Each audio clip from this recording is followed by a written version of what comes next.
हरियाणा खेल राज्य मंत्री संदीप सिंह ने महिला हॉकी टीम को दी बधाई। लोगों का दिल जीता, अब मेडल का इंतजार।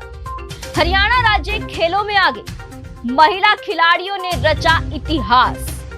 महिला हॉकी टीम ने पहली बार सेमीफाइनल में बनाई जगह। पूछिए सर, भारतीय हॉकी टीम आज महिलाओं ने जिस तरह से प्रदर्शन किया है, शुरुआत बेशक खराब रही, लेकिन एक इतिहास जो है उसको एक बड़ा इतिहास तोड़ा है। 49 साल के बाद जो है सेमीफाइनल में भारतीय महिला हॉकी टीम पहुंची है। क्या कहेंगे, किस तरह से खुशी व्यक्त करेंगे? देखिए, सबसे पहले तो पूरे देश भर को बधाई देता हूँ बीइंग अ हॉकी प्लेयर कि कई दशकों के बाद महिलाएं टीम और पुरुष की टीम सेमीफाइनल में पहुंची है। और सारा का सारा श्रेय आप लोगों की दुआओं के कारण और जो महिला टीम और पुरुष टीम ने मेहनत की है। 2020 में कोविड के कारण ये ओलंपिक्स नहीं हो पाई और 2021 में ये ओलंपिक्स हो रही है और इसमें अच्छा प्रदर्शन करना और कोविड के बीच में से ट्रेनिंग कर और ऐसे पोजीशन पर पहुंचना, टॉप 4 में आना। और मैं भी आपसे से पहले काफ़ी लोगों को भी बोल चुका हूं कि मैं फिंगर क्रॉस रख रहा हूं, मिठाई मेडल के बाद ही दूंगा सबको, क्योंकि मेरे लिए क्योंकि being a hockey player, farmer hockey player, मैं हमेशा जब तक फाइनल विसल नहीं बजती थी तो मैं मैच की जीत की खुशी नहीं मनाता था। तो मेरे लिए आज भी वेट है। कल लड़कों का सेमीफाइनल है, देन उसके बाद लड़कियों का सेमीफाइनल है। तो 4 तारीख को लड़कियों का है, 3 तारीख को लड़कों का है। तो दोनों मैच के बाद फाइनल्स होंगे, तो फाइनल्स के बाद ही मैं आप लोगों को विद मेडल मिठाई खिलाऊंगा। आप खुद हॉकी के जिस प्रकार से खिलाड़ी रहे हैं, इस मूवमेंट पर किस तरीके से खिलाड़ी के मन की भावना होती है, किस तरीके का प्रेशर होता है, इन बधाइयों का भी प्रेशर अपने आप में? देखिए, मोस्टली अगर आपने देखा होगा, मोस्टली खिलाड़ी ऐसे सच ए बिग टूर्नामेंट में सोशल मीडिया से और न्यूज़ से काफ़ी दूर रहते हैं, क्योंकि 99% जब आप जीत रहे होते तो आपको बहुत पॉजिटिव न्यूज़ आती हैं, लेकिन उससे आपका जो फोकस है कहीं ना कहीं दूर जाता है। आपके कई साथियों के साथ मैंने ओलंपिक शुरू होने से पहले एक बात कही थी कि ये कुछ दिन है, हमें चाहे कैसी भी रिजल्ट आए, हमें अपना फोकस अपने गोल की तरफ रखना है। तो ये मूवमेंट सबसे बड़ी मूवमेंट है जब हमें अपना फोकस जो है सेमीफाइनल और फाइनल की तरफ रखना है।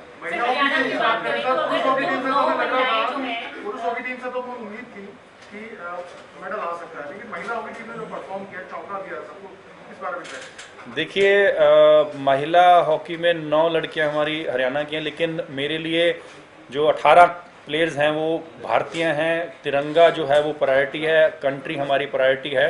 तो मैं बहुत ये सोच के चल रहा था कि जिस दिन इनकी एक विन हो गई, वो विन इनको बाउंस बैक करेगी। तो इनकी जो पहली विन हुई सेकंड लास्ट लीग मैच में, देन लास्ट लीग मैच में दूसरी विन, और क्वार्टर फाइनल में तीसरी विन, अब चौथी विन इनकी सेमीफाइनल्स में होगी, फिंगर क्रॉस। तो उस चीज़ को लेते हुए इनका बाउंस बैक बहुत ज़रूरी था। और इंडियन मेंस टीम में एक मैच जो इन्होंने ऑस्ट्रेलिया के अगेंस्ट लूज़ किया, उससे इनकी जो गलतियां हैं वो मिनिमाइज बहुत हुई हैं। वो मिनिमाइज जो है, जिससे इनको आज देख लीजिए कि टॉप 4 में सेमीफाइनल कल बेल्जियम के साथ खेल रहे हैं, तो ये उसका नतीजा है। जिस तरह से टीम में 9 खिलाड़ी हरियाणा की है, उस टीम में भी 3 खिलाड़ी हरियाणा के हैं, तो आपने उम्मीद भी जताई है कि मेडल आएगा। सरकार अपने लेवल पर तैयारी कर रही है कि एक बड़ा फंक्शन किया जाए, इन खिलाड़ियों को यदि मेडल आता है तो एनकरेज करने के लिए क्या विशेष तौर पर कुछ पुरस्कार जो है वो हरियाणा की? देखिए, ऑलरेडी मैंने आपको बता चुका हूँ कि 6 करोड़ गोल्ड का और सिल्वर का और ब्रॉन्ज का जो हमने पैसा ऑलरेडी अनाउंस कर चुके हैं, और डेफिनेटली इतना बड़े मेडल के बाद स्वागत तो बनता ही है। संदीप जी, जिस तरह से एक मेडल से ज्यादा बड़ी उपाधि होती है जनता के द्वारा दी गई उपाधि, आपको सूरमा कहा गया था, सविता पुनिया को द बॉल की उपाधि दी गई है जनता की ओर से।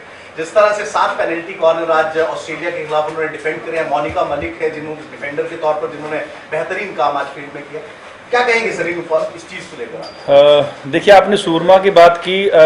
सूरमा तो मुझे मूवी से नाम मिला है, लेकिन मेरा नाम एक्चुअली में फ्लिकर सिंह था, और वो भी आप लोगों के भाइयों और बहनों के मीडिया के माध्यम से ही मुझे ये मिला है फ्लिकर सिंह का नाम। तो मैं धन्यवाद तो मीडिया का कहूँगा कि उनकी वजह से मैं आज अगर हॉकी जगत में या स्पोर्ट्स जगत में मुझे कोई फ्लिकर सिंह कहता है तो मीडिया की वजह से है।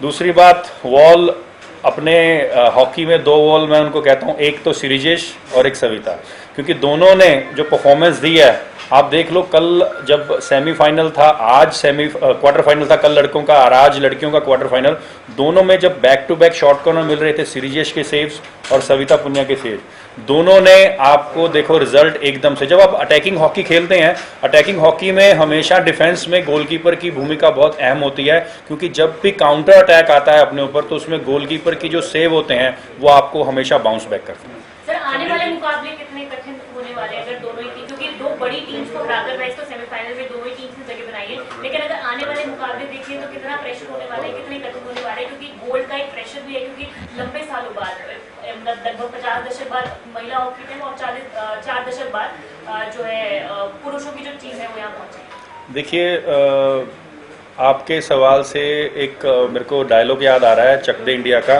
70 मिनट वाला।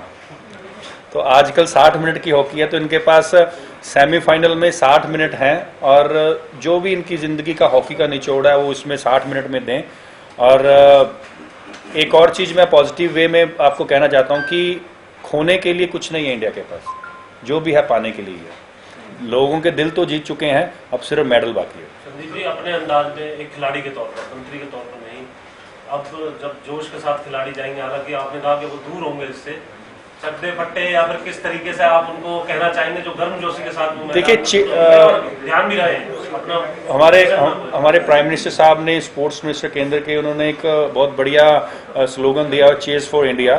तो मुझे लगता है आप मीडिया के माध्यम से हमें पूरे देश भर में चीयर्स फॉर इंडिया बोलना चाहिए, क्योंकि हम कुछ भी हैं लेकिन हमारे अंदर से भारतीय जो है वो नहीं निकलती है। हम देश के वासी हैं, हमारा कहीं पे भी, किसी भी कंट्री में, किसी भी गेम का या किसी भी जगह पर कोई भी कुछ चल रहा हो जहां पर इंडिया रिप्रेजेंट कर रहा हो, तो हमारे अंदर से गूज़बम्स खड़े हो जाते हैं। मैं भी वैसा हूं, तो मेरे लिए चीयर्स फॉर इंडिया ही एक अच्छा स्लोगन है। सर, इंडिविजुअल इवेंट्स की बात करें तो उसको आप कैसे देख रहे हो, खासकर हरियाणा के प्लेयर्स की बात करें, अभी तक कोई ऐसी सफलता लगी नहीं है, कितना होपफुल है आप इसके लिए? देखिए, अभी रेसलिंग का शुरू होना है, तो उसमें बहुत उम्मीदें भी हैं, और जो मैं अभी हॉकी की टीम के लिए फिंगर क्रॉस कर रहा था, तो वैसे ही फिंगर क्रॉस मैं अपने इंडियन खिलाड़ियों के लिए, क्योंकि जो बाकी हैं इंडियन खिलाड़ियों के लिए मैं फिंगर क्रॉस करता हूं।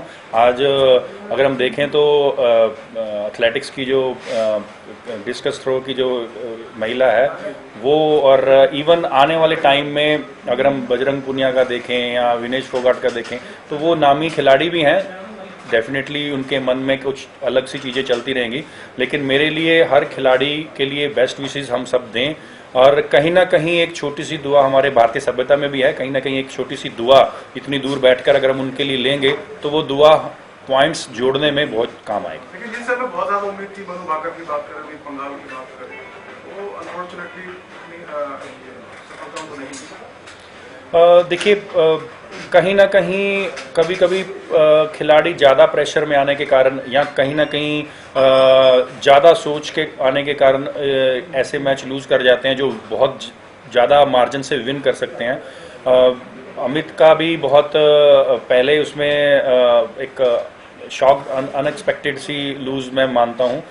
मैं उसको मतलब ये है कि उनकी यंग एज है, बहुत लंबा कैरियर है, एशियन गेम्स अगले साल है, कॉमनवेल्थ गेम्स अगले साल है, तो मुझे लगता है कि वो बाउंस बैक बहुत जल्दी करवाए। हरियाणा ने हमें फ्लिकर किंग दिया, 9 खिलाड़ी अभी जो सेमीफाइनल में गए हैं, महिला खिलाड़ी वो हरियाणा से थे।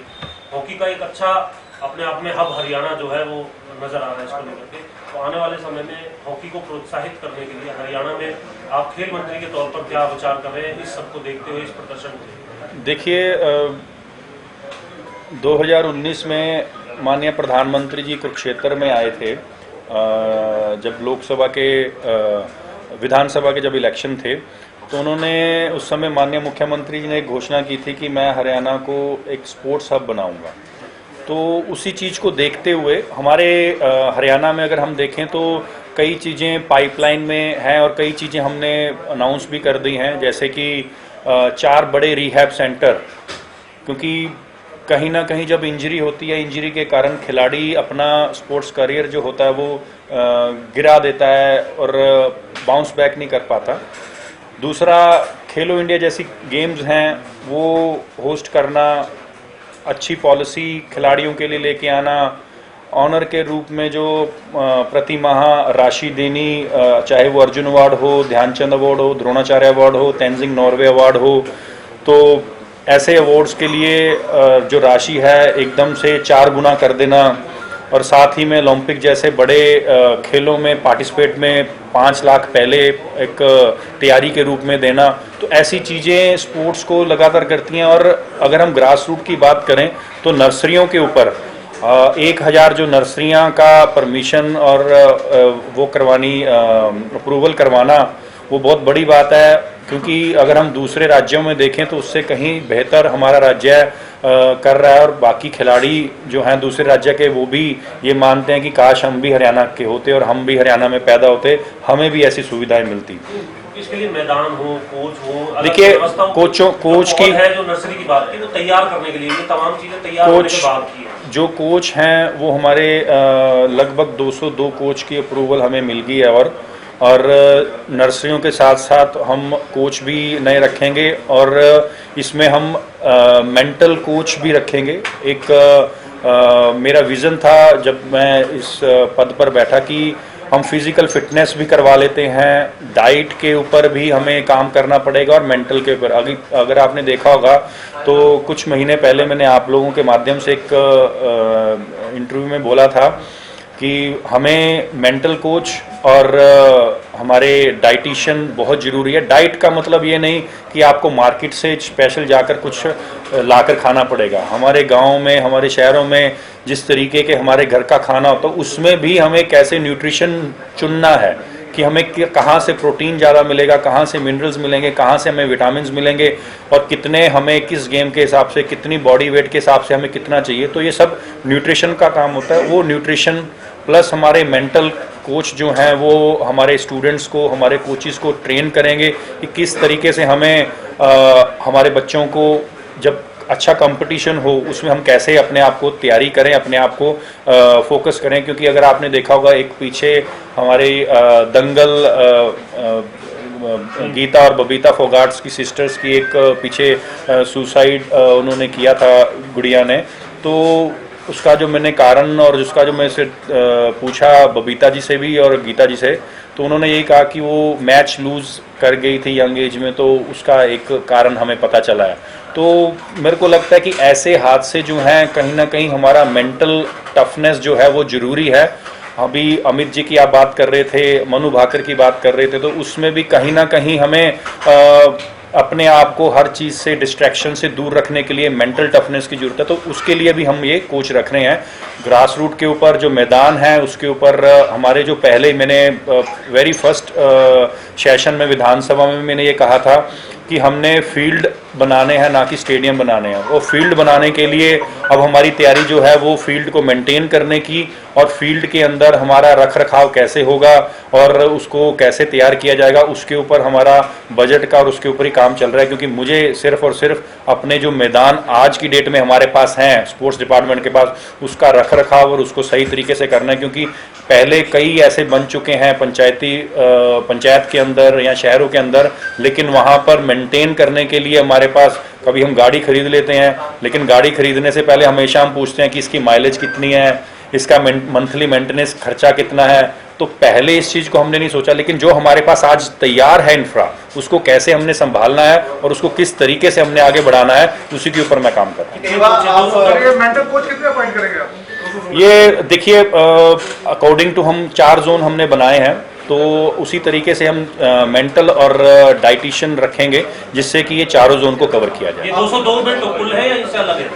202 के बीच में है। 202 के बीच। आईपीएल के दौरान पर आप थे, कुछ खामियां पाई गई, कुछ अधिकारी और कर्मचारी आपने जो है सस्पेंड किए हैं, क्या खामियां थी? देखिए, पेहवा मेरे हलके के अंदर, नगर पालिका के अंदर काफ़ी गड़बड़ी नज़र आ रही थी, स्पेशली सफाई को लेकर। और एक सफाई भी है, और प्लस क्योंकि आजकल बारिश का महीना है, आप सबको पता है, और इसमें पानी खड़े होना, सफाई कहीं ना कहीं कचरा फंस जाता है, तो वो पानी ब्लॉक हो जाता था। दूसरा, जितने भी डाक हैं वो लगभग जनवरी से पेंडिंग पड़े थे, और वहाँ के जेई हैं जो उसको बिल्कुल भी निकालते नहीं थे, देखते नहीं थे, तो काफ़ी कंप्लेंट्स आ रही थी। तो मैंने आज जब पहुंचा, सारा मैं दौरा करता रहता हूं, तो जब मैंने आज उसमें वहां पहुंचा तो पहले तो वो ऑफिस में नहीं थे ऑन टाइम। 9 बजे का टाइम होता ऑफिस का, 9 बजे भी नहीं थे। मैं एग्जैक्ट 9:02 पर वहां पहुंचा तो मैंने देखा कि ना तो वो जेई थे, ना एसआई थे जो सफाई का जिनके पास चार्ज है, और ना ही बेलदार थे।